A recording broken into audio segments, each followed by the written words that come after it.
আমার নাম টুম্পা। আজ আমি যে গল্পটা আপনাদের সাথে শেয়ার করতে যাচ্ছি সেটা আমার জীবনের এমন এক গোপন অধ্যায় যা আমি কাউকে বলতে পারিনি। বুকের ভেতর পাথর চাপা দিয়ে রাখা সেই কষ্ট আর নিষিদ্ধ ভালো লাগার কথাগুলো আজ আপনাদের শোনাব। গল্পটা শোনার পর হয়তো আপনারা আমাকে ঘৃণা করবেন অথবা আমার পরিস্থিতির কথা ভেবে করুণা করবেন, সেটা আপনাদের ওপর। তবে অনুরোধ, পুরো গল্পটা শুনে তারপর বিচার করবেন। আর হ্যাঁ, যারা সংবেদনশীল বা এমন কিছু শুনতে চান না যা মনকে নাড়িয়ে দেয়, তারা এখনই থামতে পারেন, কারণ এই গল্পে লুকিয়ে আছে এমন কিছু রহস্য যা শুধু ভালোবাসার নয়, বরং একটা অন্ধকার ছায়ার মতো, যা আমার জীবনকে চিরকালের জন্য বদলে দিয়েছে।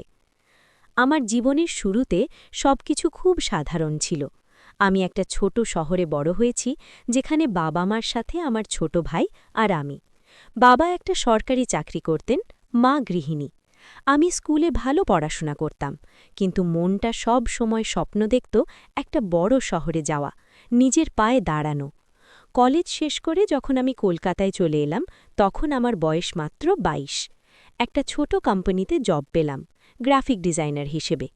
সেখানেই আমার জীবনের প্রথম বড় পরিবর্তন এলো। আমার অফিসটা ছিল একটা পুরনো বিল্ডিংয়ে, যেখানে লিফটটা সবসময় খারাপ থাকত। প্রথম দিনেই আমি সিঁড়ি দিয়ে উঠছিলাম যখন একটা ছায়া আমার সামনে পড়ল। সে ছিল রাহুল, আমার বসের ভাই, যে কোম্পানির মার্কেটিং ডিপার্টমেন্টে কাজ করত।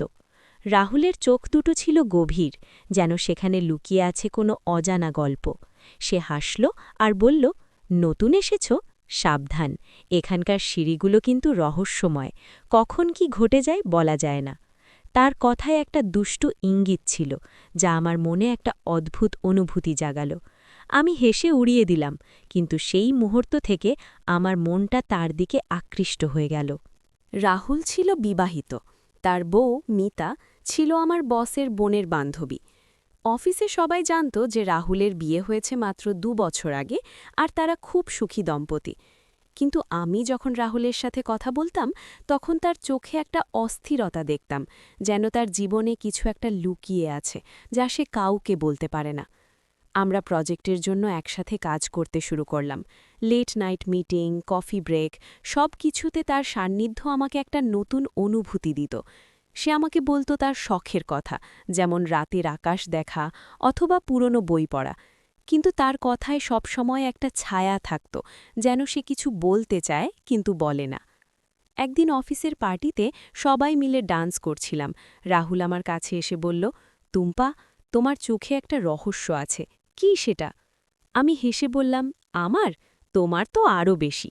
সে হাসল, কিন্তু তার হাতটা আমার কোমরে ছুঁয়ে গেল, যেন দুর্ঘটনায়।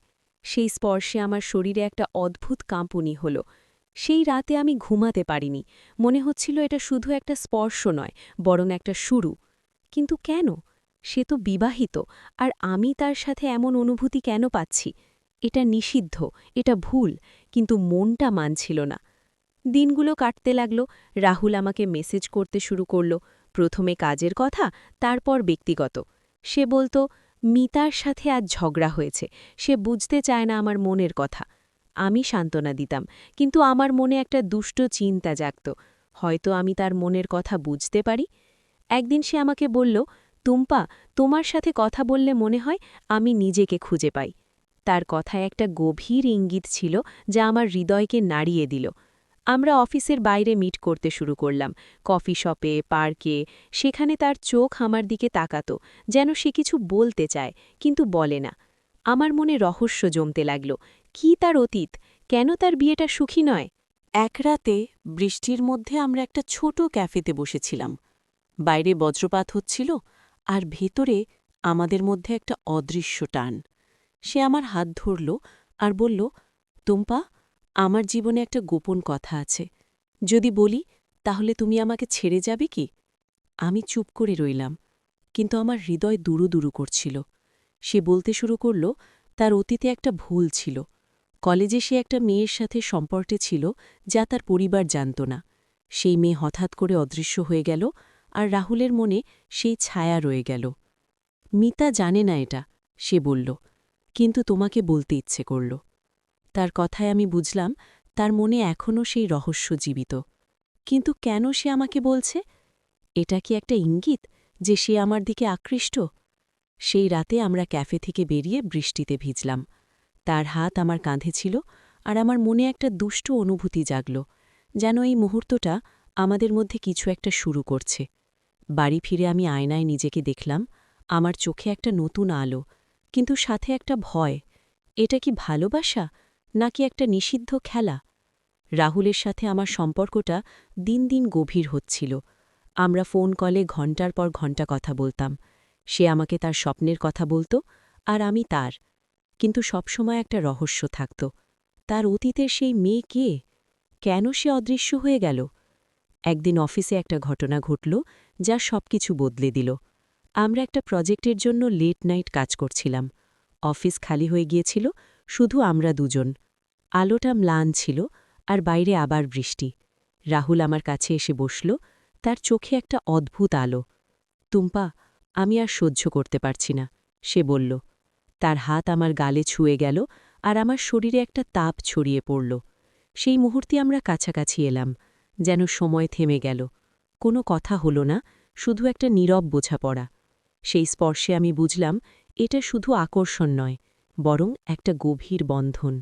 কিন্তু এটা নিষিদ্ধ, সে বিবাহিত, আর আমি তার সাথে এমন কেন করছি?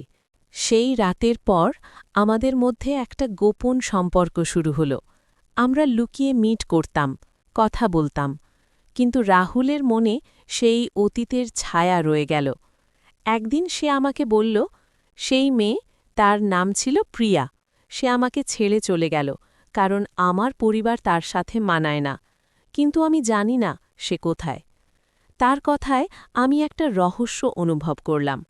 হয়তো প্রিয়া এখনও জীবিত তার মনে। কিন্তু কেন সে আমাকে এসব বলছে? এটা কি তার দুষ্টু খেলা, নাকি সত্যি ভালোবাসা? দিনগুলো কাটতে লাগল, আর আমার মনে কষ্ট জমতে শুরু করল।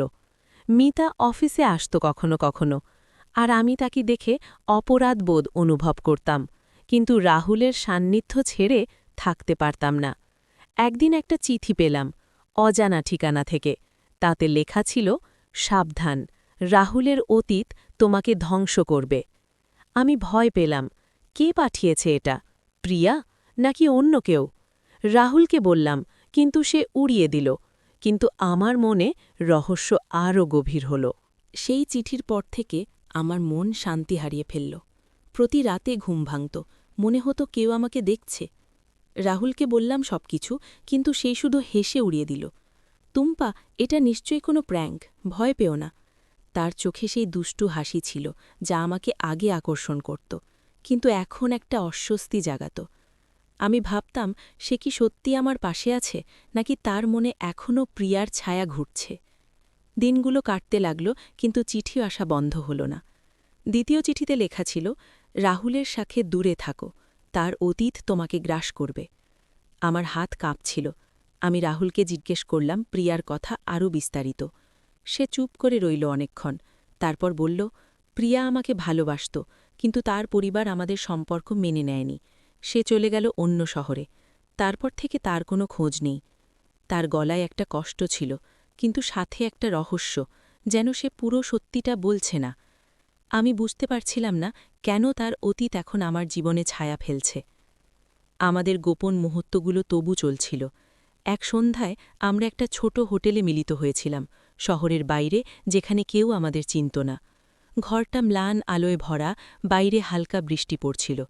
রাহুল আমার কাছে এসে দাঁড়াল, তার হাত আমার কাঁধে রাখল। সেই স্পর্শে আমার শরীরে আবার সেই তাপ ছড়িয়ে পড়ল, যা আমাকে ভুলিয়ে দিত সব কিছু। আমরা কাছাকাছি এলাম, নীরবে, শুধু চোখের ভাষায় কথা বলে। তার ঠোঁট আমার গালে ছুঁয়ে গেল, তারপর ঘাড়ে, একটা দুষ্টু খেলার মতো, যা আমাদের মধ্যে একটা অদৃষ্ট আগুন জ্বালিয়ে দিল। সেই মুহূর্তে সময় থেমে গিয়েছিল। আমার মনে শুধু একটা অনুভূতি, এই নিষিদ্ধ সান্নিধ্য আমাকে পাগল করে দিচ্ছে। কিন্তু সেই আনন্দের মাঝেও একটা ছায়া, যেন কেউ দরজার বাইরে দাঁড়িয়ে আমাদের দেখছে। পরদিন সকালে উঠে দেখি রাহুলের ফোনটা টেবিলে পড়ে আছে, সে শাওয়ারে গিয়েছে। আমার মনে একটা অদ্ভুত কৌতূহল জাগল। আমি ফোনটা খুললাম, পাসওয়ার্ডটা সে আগে বলে দিয়েছিল। মেসেজে গিয়ে দেখি একটা অজানা নম্বর থেকে মেসেজ, তুমি আবার ভুল করছো, প্রিয়া ফিরে এসেছে। আমার হৃদয় থেমে গেল। প্রিয়া ফিরে এসেছে? কে এই মেসেজ পাঠিয়েছে? আমি দ্রুত ফোনটা রেখে দিলাম। রাহুল বেরিয়ে এলে আমি কিছু বললাম না, কিন্তু আমার মনে ঝড় উঠল। কয়েকদিন পর অফিসে একটা অদ্ভুত ঘটনা ঘটল। একটা মেয়ে এলো, লম্বা চুল, গভীর চোখ। সে আমার বসের সাথে কথা বলছিল। আমি দূর থেকে দেখছিলাম, কিন্তু তার চেহারায় কিছু একটা পরিচিত মনে হলো। পরে জানতে পারলাম তার নাম প্রিয়া। সে নাকি নতুন প্রজেক্টের জন্য এসেছে। আমার পা কেঁপে উঠল। রাহুলের অতীতের প্রিয়া? সে কি সত্যিই ফিরে এসেছে? আমি রাহুলকে জিজ্ঞেস করলাম, কিন্তু সে অস্বীকার করল। না, ও অন্য কেউ, আমার প্রিয়া অন্য রকম ছিল। কিন্তু তার চোখে ভয় দেখলাম। সেই থেকে অফিসে অদ্ভুত জিনিস ঘটতে লাগল। প্রিয়া আমার দিকে তাকাতো, যেন কিছু বলতে চায়। একদিন লাঞ্চে সে আমার পাশে বসল। টুম্পা, তুমি রাহুলের কাছের মানুষ, তাই না? তার কথায় একটা দুষ্টু ইঙ্গিত ছিল। আমি চুপ করে রইলাম। সে বলল, রাহুলের অতীত সম্পর্কে জানো? সে কখনো পুরো সত্য বলে না। আমার মনে রহস্য আরও জমল। কি লুকিয়ে আছে? এক রাতে আমি আর রাহুল একটা পার্কে বসেছিলাম। সে আমাকে জড়িয়ে ধরল, তার হাত আমার পিঠে ঘুরছিল, একটা নরম দুষ্টু স্পর্শ। আমরা আবার কাছাকাছি এলাম।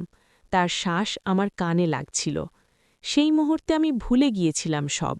কিন্তু হঠাৎ তার ফোন বাজল। সে উঠে দূরে গিয়ে কথা বলল, ফিরে এসে বলল, মিতার ফোন। কিন্তু আমি দেখেছি নম্বরটা অন্য।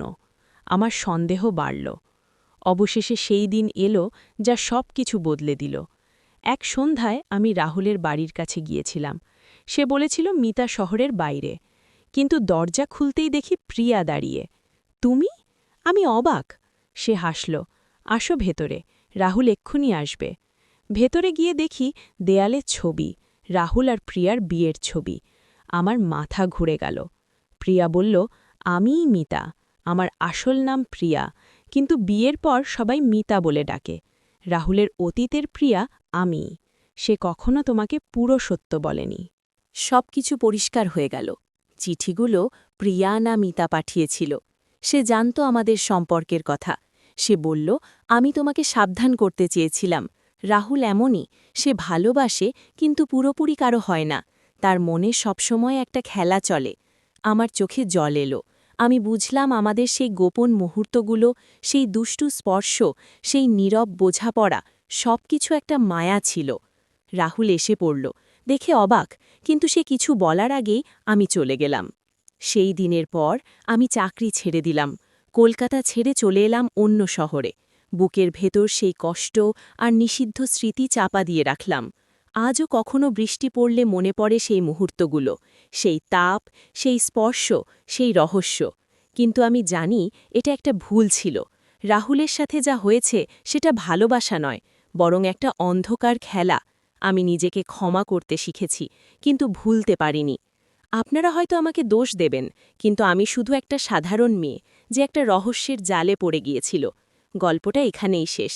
যদি আপনার মনে কোনো প্রশ্ন থাকে, তাহলে ভাবুন, ভালোবাসা কি সবসময় সঠিক পথ দেখায়, নাকি কখনো কখনো এটা আমাদের অন্ধ করে দেয়? ধন্যবাদ গল্পটা শোনার জন্য। যদি এটা আপনার মন ছুঁয়ে থাকে, তাহলে একটা লাইক আর সাবস্ক্রাইব করবেন।